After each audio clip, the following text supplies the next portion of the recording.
Bonjour à toutes et à tous. 1, 2, 3, ça déboîte. Une boîte, un contenu et une explication express, s'il vous plaît. Et aujourd'hui, on va parler de Splendor. En jeu pour 30 minutes de 2 à 4 joueurs dès 10 ans. Dans Splendor, on incarne un riche marchand de la Renaissance. On va utiliser nos ressources, c'est-à-dire des pierres de différentes sortes et de l'or,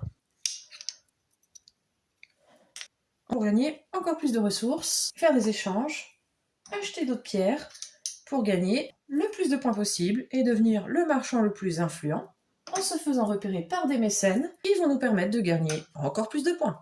On va donc pouvoir acquérir des mines, des moyens de transport et des artisans qui nous permettront de transformer des pierres brutes en magnifiques bijoux.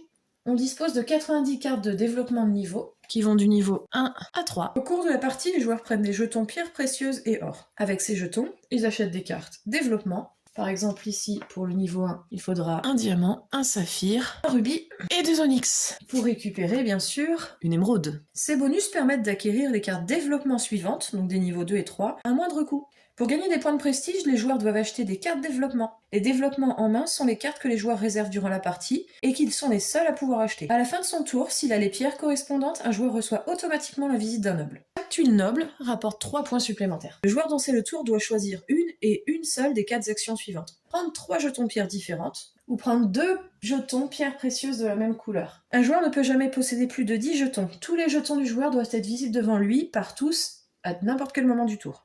Pour réserver une carte, il suffit de prendre une carte développement face visible au centre de la table ou de piocher la première carte de l'une des 3 piles sans la dévoiler aux autres joueurs. Il est interdit de posséder plus de 3 cartes développement et le seul moyen de se débarrasser d'une carte est de l'acheter. Et le seul moyen d'obtenir un jeton or, c'est de réserver une carte. Si l'or n'est plus disponible, on peut néanmoins réserver une carte, mais on ne recevra pas l'or. Pour acheter une carte, le joueur doit dépenser le nombre de jetons indiqués sur la carte. Les jetons dépensés sont remis au centre de la table. Dès qu'un joueur atteint 15 points, on termine le tour en cours.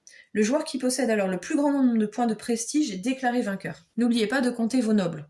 En cas d'égalité, le joueur qui a acheté le moins de cartes développement l'emporte. À vous de jouer!